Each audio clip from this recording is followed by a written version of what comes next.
is there. She was in court for that decision. And reporter Erin Bates is there. She was in court for that decision and joins us now live. Erin, a whole range of people will no doubt tell you that this decision by the court is long overdue. Yes, and I think Shadrack Sibiya may be one of those people. A lot of reports that these were cooked-up charges from the get-go. Mr. Sibiya, just being relieved of these charges today, even if it's only temporarily, what is your response? I can't really say I'm excited about what happened today in court because I still believe that the charges are still hanging over our heads, when in fact we all know that these were trumped-up charges. We were charged based on manufactured evidence, and I'm still repeating that this is manufactured evidence and there's no case against us. So I'm disappointed that actually the matter was not really thrown out as in the form of permanent stay of prosecution. Yeah. In terms of what you've been through the last 2 years at least, you were charged in 2016, you had to pay bail. Just talk us through what it's been like for you and your colleagues to have that cloud hanging over you all this time. It has been a painful experience. We lost our jobs as a result of this case, bogus case, and we went through, we were charged through the cells. We found ourselves having to face legal costs, heavy legal costs, public out there looking at our integrity, and only to come and throw the matter out now, when in fact there is no case against us, and we were charged based on false evidence, manufactured evidence. So I thought that we were going to be given an opportunity to clear our name at least, but that didn't happen. You say trumped up charges, but if we go back to 2010, late 2010, early 2011, the renditions did happen, am I right? Why do you say that you and your co-accused weren't involved, or at least Mr. Dramat was not involved? Just clarify that for us. Remember that we can account for each and every arrest, and each and every arrest, whoever who was arrested by crime intelligence officers. The official correspondence between Zimbabwe was correspondence between Zimbabwe and crime intelligence. The members of crime intelligence were congratulated, and they were given congratulatory letters.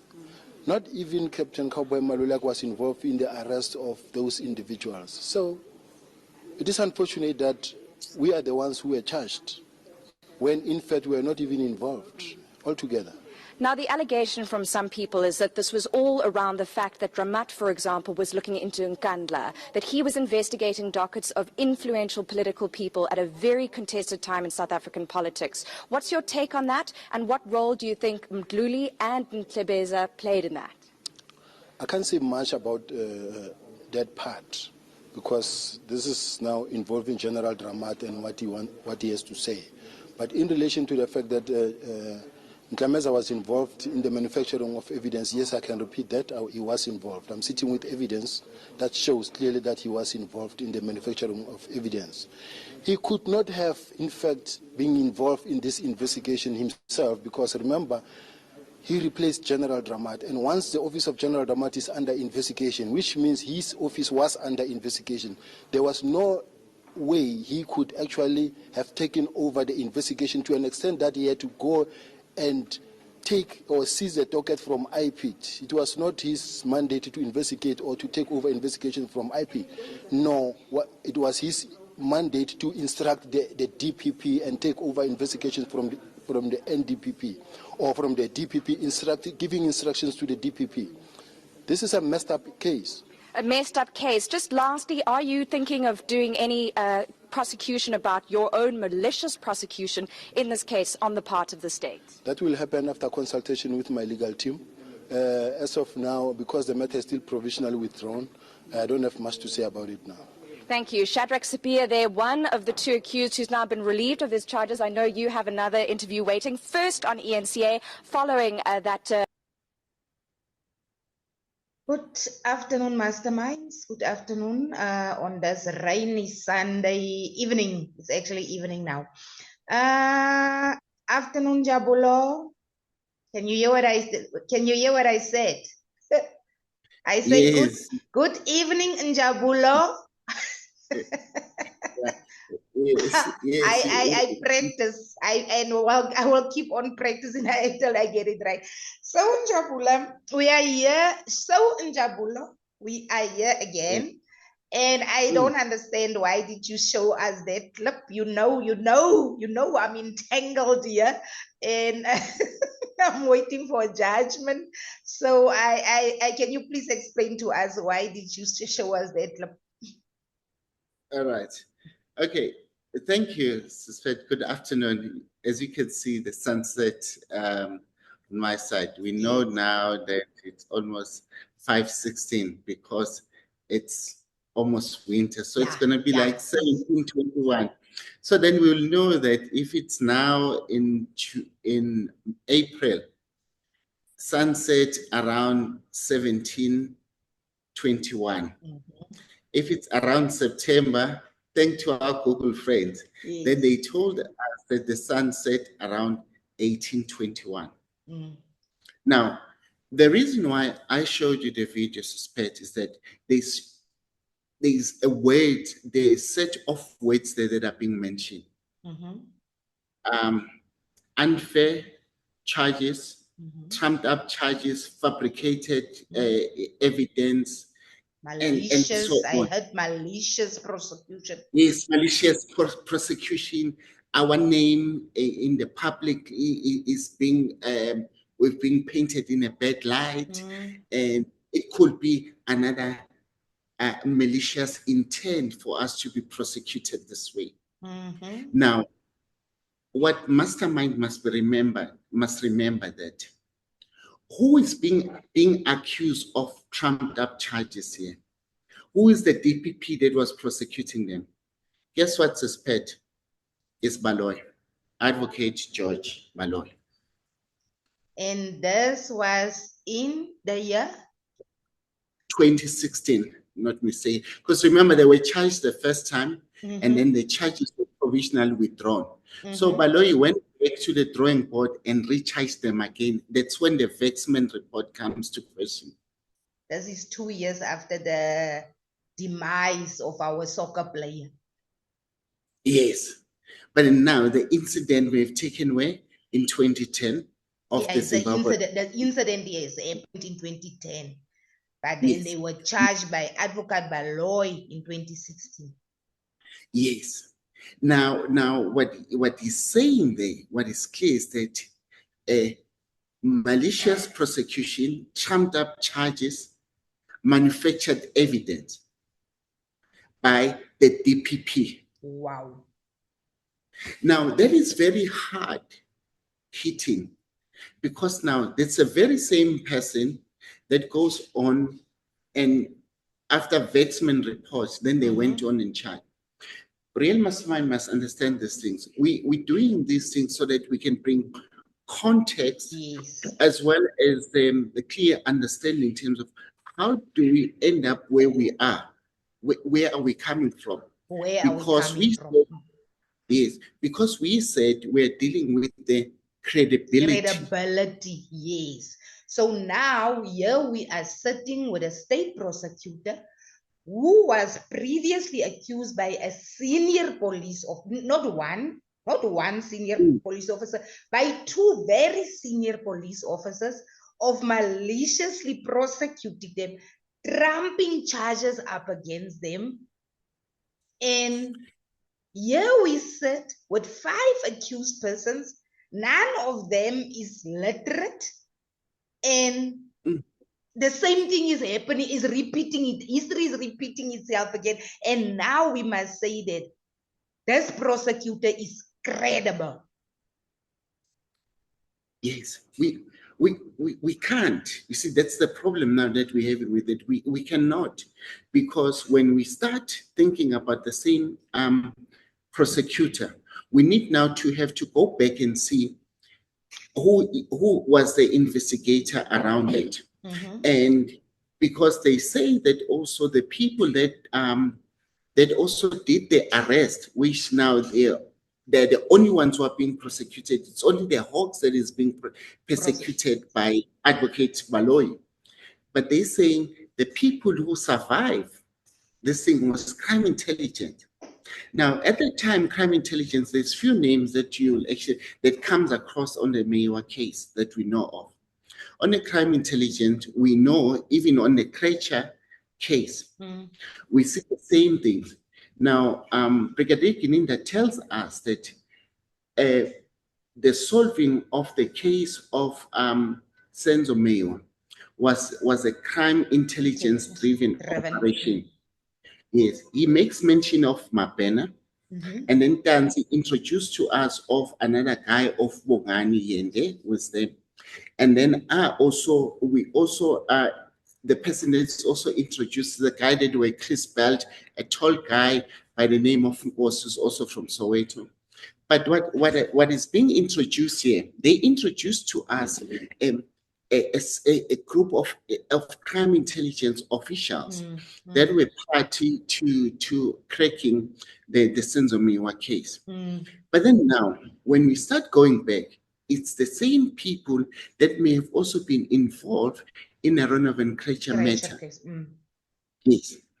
Now, but then now, what becomes clear here is that Brigadier Gininda now, he was one of the senior investigators on the Ronovan Krecher case. But the person who was his commander at the time is a retired Brigadier Klimba, basically. Now that brigadier is the one that was working with Brigadier Gininda on the Krecher case.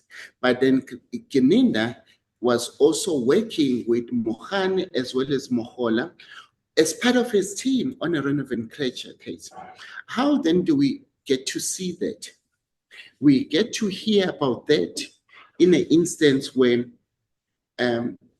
Isa, the businessman, gets gunned down around Rosberg. Now, the person that takes the statement or bail statement that goes and suspect Krecher was is not other than Sergeant Mohola.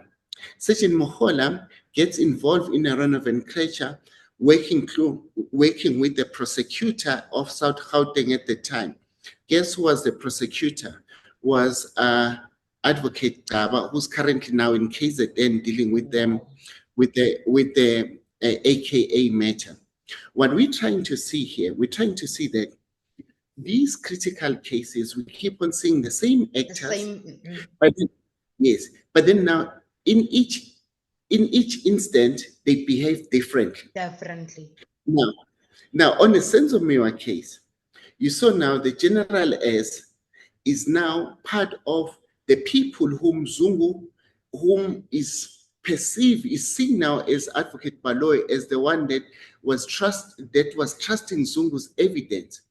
But at the time when he's trusting Zungu's evidence, he was not even within the police force. He was still fired at the time.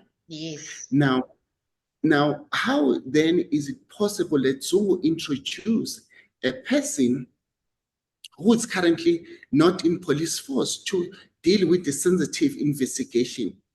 Why then Baloyi did not even get the statement of the same general, one that you were amongst the first people who arrived in the house to actually see what then has transpired?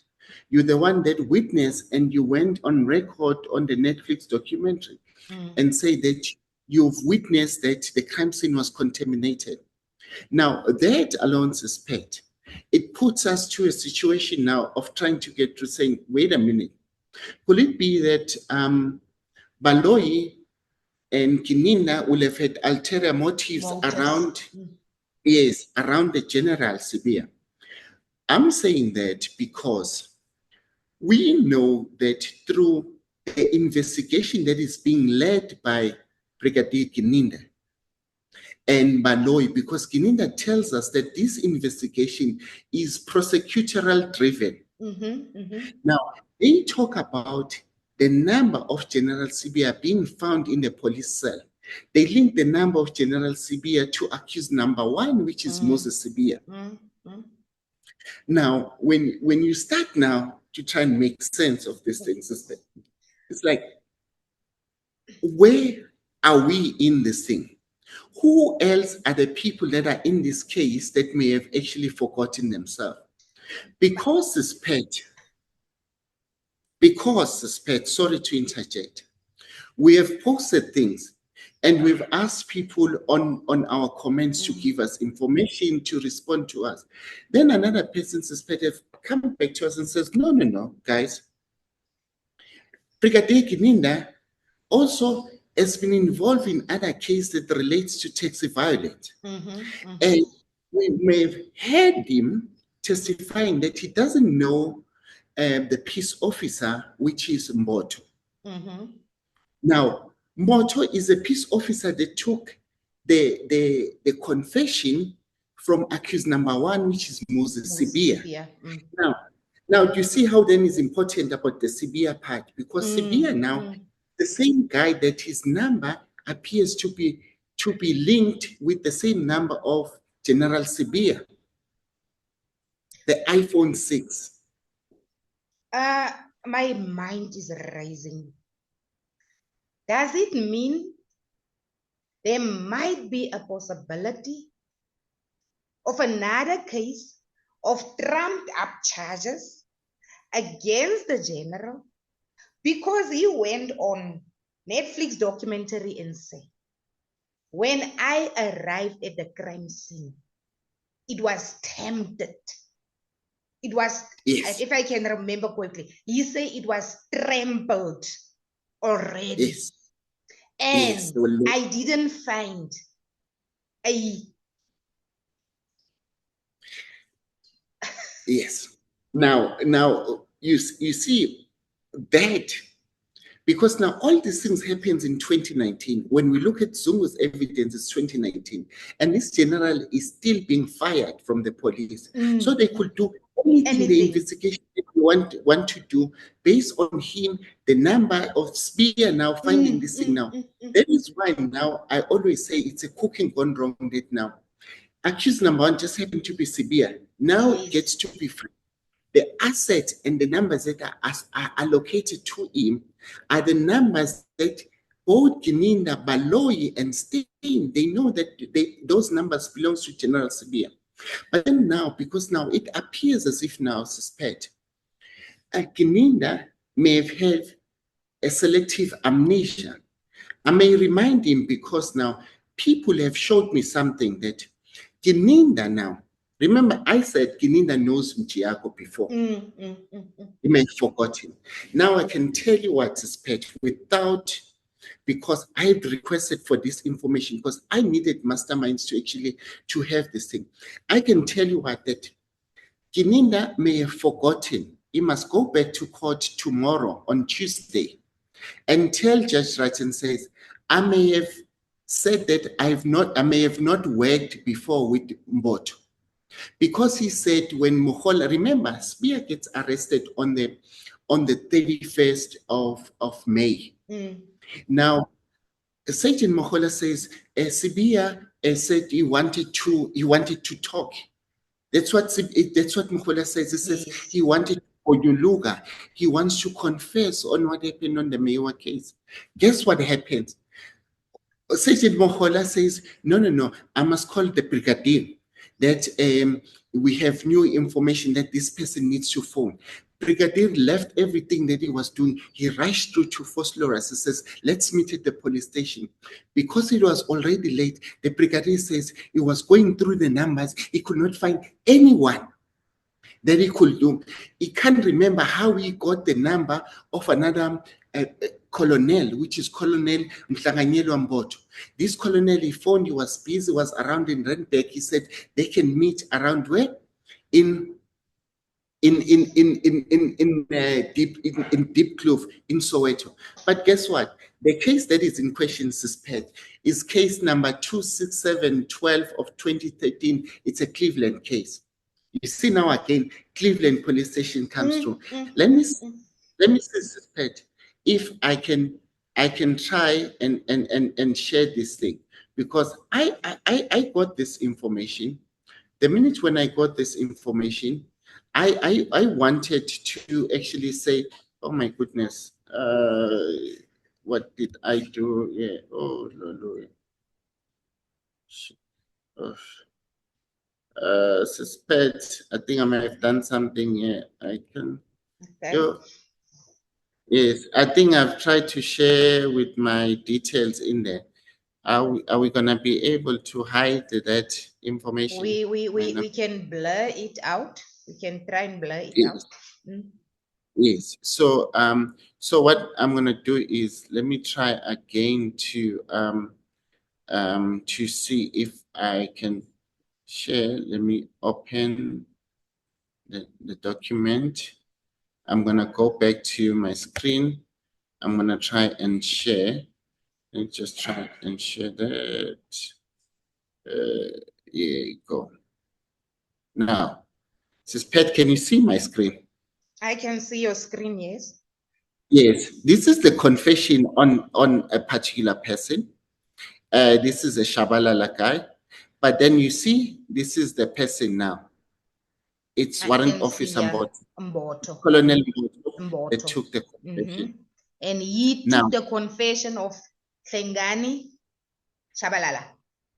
Yes, but then now this is what quite is interesting about this Hlengani Shabalala. Hlengani Shabalala suspect. Remember, we said we're joining the dot. Rona van Kruger, Zimbabwe rendition, and all these actors. Hlengani Shabalala is one of the taxi people. Guess who was his co-accused then? Was a guy by Mia, surname Mia, who happened to be co-accused on the Rona van Kruger with Saddam and then. Listen, I know everything about the Radovan Kruger case. I know Tell Mia us. because remember I told you that Gininda took all Mia. I have proof of Mia's vehicles, of taxis and a white BMW 3 Series that Gininda Wait. took. No, suspect. Maybe you didn't hear this thing correctly. There is no police officer that can take. I have proof of those vehicles. And you know what I did? You know what I did? I asked a general to please check for me. I'm just going to show you. I asked a general to please check for me. Here is the vehicle. This is all the vehicles. I will just move it. Okay. We can see that there's something there. All right, Yes. maybe. This is the list. This is the list of the vehicles. It's 1, 2, 3, 4, 5, 6, 7, 8, 9, 10, 11 vehicles.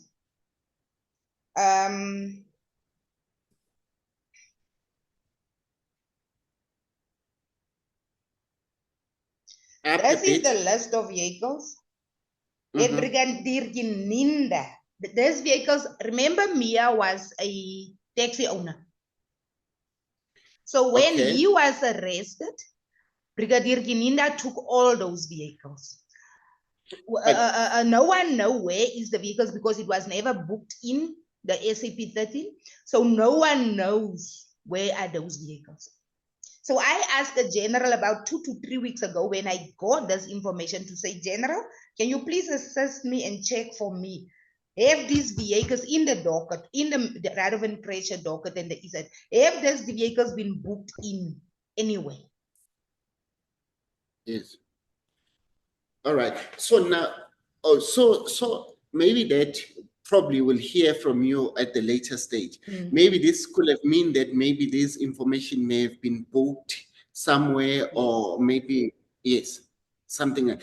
But anyway, that's quite interesting because I know Mia was amongst also another former police officer, which is Saddam, currently out on parole. I can tell you that in First Lawrence, there is war brewing because he feels that he was being betrayed by other men in blue, basically, because now, listen to this thing. He also felt that these charges against him were trumped up charges. They were just linked with the Rona van Kruger matter and everything like that. I remember in the Radovan Kruger case, the confessions was rejected. The judge Yes. refused to, there was an appeal, and the judge, there was a trial within a trial, and those confessions were not admitted by the judge because the judge said that those accused were tortured. So now, here we have Gininda again. Gininda's go on a record in court under oath, and he said he doesn't know board. But here is a case that are being the Issa case where Gininda is the investigation officer. I remember back then he was a captain. He even took a statement of Shabalala. He took a statement of Shabalala. And the confession was now being taken by Mboto. Credibility. And Jabs, what you told me about the cell phone number of the general. Do you have the clip where Brigadier Gininda read the cell phone into the record, and he even made it clear to say this number, this cell phone number belongs to General Sibiya? Yes. We'll try. I will try to get the clip on my TikTok while we're still talking, Suspect. But then also while we are there, Suspect, it's important that that case that we spoke about. The case that we spoke about is there is other information that I will just share it brief, because it should allow us to share brief, and then we can just show the people on the charge sheet in terms of who was the captain involved there. If you can see, there's the name Suspect here. I'm just gonna stop sharing quickly. There's the name here. Is Captain Gininda. Yes, there's a case number, case 267-10-2013. And this is a statement of welcome, Nkanyiso Mafunda. They were co-accused because Shabalala is accused number 1. Yes, that's the Middleland case, the 267 yes, the case. Middleland case. Yes. So now Suspect, it's very important that once we actually we have these things that are currently happening, people must understand, because Ronovan Krecher, they mention a lot of people. There's another clips that I want to play, Suspect, that also involve a background on where we're coming from the Senzo Meyiwa case. Because while we're gonna get to the clip of that, but because we've mentioned on Ronovan Krecher that there is a person called 2 persons that were picked up from KwaNongoma were also questioned and released. So I must say. So what is important there by playing the clip, Suspect, is that that's General Manu, Vinishu Manu, because we've always mentioned about that he was the head of investigation. That's the same general that was not in the same space with Gininda, basically. That's one of the allegations that comes around it. That's the guy that was close with Ronovan Krecher, basically. But you see now that the Krecher actors are now involved on the Meyiwa case. All the Krecher actors are now involved. Even the forensic analysts, because I cannot call them experts anymore. Even the forensic analysts, if you can go through the Krecher indictment, all the names are there, all the role players are there. The same role players who were in the Krecher case are now in the Senzo Meyiwa case. And once again, we go back, like the general said in the beginning, we go back to crime intelligence. Crime intelligence-led investigations where you find the common links, where you find Baloyi is there, where you find Gininda is there, where you find Kaba is there, where you find certain magistrates also. Yes, let me take you right through in an instance where you find Steyn, you find Baloyi, you find Gininda on an information that was not declared in court, but it implicates the same general that said Baloyi had trumped up charges against him. Now, there's this clip. People need to understand this thing, that we are just doing these things so that That one that I was looking for. Then 2761456210 2761456210 Nonhlanhla Kelly Khumalo XDS 2017, also on Posh registration papers Kelly Khumalo 2761456210 Truecaller app 2761456210 Noni K open brackets Kelly Khumalo bookings close bracket.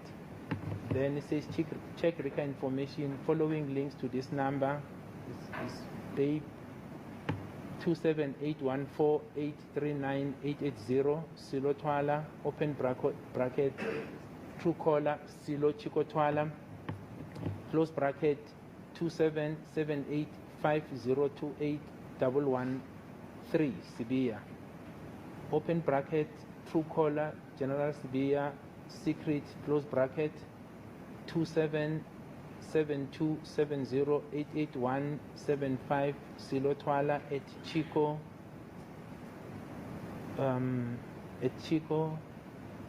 open bracket Sebastian Hill open bracket again Chico Twala close bracket 277467666669 Zandi Khumalo Truecaller Zandi Khumalo close bracket 2773792962 Truecaller open bracket Truecaller Zandi Khumalo in close bracket.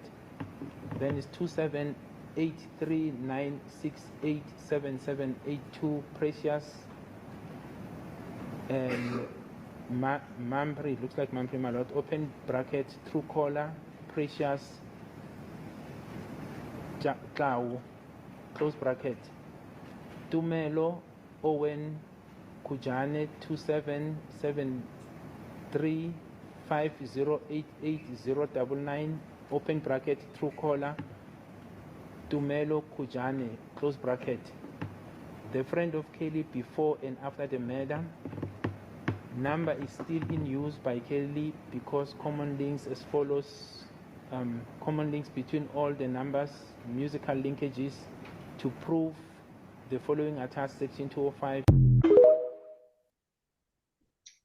And Baloyi is quiet. yes.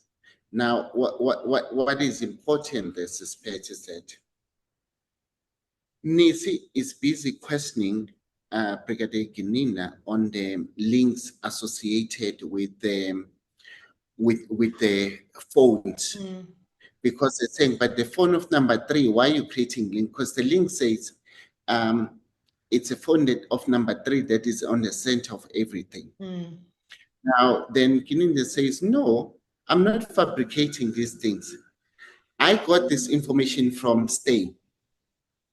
Now, Steyn is showing us 2 papers. Remember, his statement, he said it was 400 and something 30 pages, and he had to reduce it. But then now when you reduce, both all the defense except for Advocate Nxumalo, they received the same document. But then Advocate Nxumalo received a different document which was not signed at page 88. And then Steyn in his explanation, Steyn says no, because he had to scan the documents differently because he was in Durban, he had to send through the statement. But then now that information that Brigadier Gininda reads there, guess what? There is page 48 to 51. I think those pages were the pages that were not on the record because Baloyi was keep on saying, no, this information the defense had. And the defense was saying, no, no, no. And that's when that information was re-emailed again to Baloyi and them. The information was re-emailed again to Baloyi, And then this is what happened. Baloyi then, we hear Mrs. saying, my Lord, Baloyi just gave me this paper on this bundle of information from his email. But then Kininda had to clear his name there. He says, no, this information, he brought another colonel lady. Rata made this colonel stand in court and says, what did you do? He says, I've emailed this information to who? To Baloyi. Now, do you see that Baloyi now could not stomach that the information of trumped up information now that relates to General Sibiya again? That now, Kininda is saying, you and Steyn have agreed. Remember, this is prosecutorial driven. Yes. So now, this is... You can... Yes. So this is why this case is paid. I know you're faced with a lot of challenges yourself around this, but in this case, it's far from over, because now we are trying to be made to believe that now that a person, which is General Sibiya, who was not in the police force. Now, Baloyi and Kininda introduced Zungu, that Zungu says to the court that his information was only trusted by General Sibiya. But then now Warrant Officer Makubo and Colonel Joyce Buthelezi, the same officers that are saying, whoever and everybody that arrived on a crime scene on a date in question, they have hidden critical information. Amongst all the information, it's that other statement that you also mentioned that Ngomezulu exposed. So some of those information, that's when there's the introduction of the case number, which is case 375, which in its nature is defeating the ends of justice. But by who? Most of those people who are defeating the ends of justice are who? Are the police officers. But then now Kininda and Baloyi have come back and told us who is the actual mastermind. They said it's Kelly. If Kelly Khumalo is the real mastermind, it means that is either being protected by the people who arrive on the crime scene. Where does this thing put the thing? It only puts the linkages on the clip that we put there, suspect, of a phone call to General S and Babagalong. Yeah, that's because in that Sunday World article, they say that the real mastermind is working behind the scenes. So Kininda must still tell us who actually is the real mastermind. But masterminds, we are almost at the end of this episode. Please like, share, and subscribe so that we can proceed on our next episode. The information is hot, steaming hot. And if you not like, if you don't subscribe and you don't share, we cannot bring you all this information. We have challenges with our sound. We have been having challenges with our sound. And we managed to connect. Hopefully the sound will come through clear. But yes, you are supporting this channel financially by only liking, by only subscribing, and by sharing. And you don't pay anything to do that. It's absolutely free. So please do that so that we can be back with more. But now you have heard that Colonel Mboto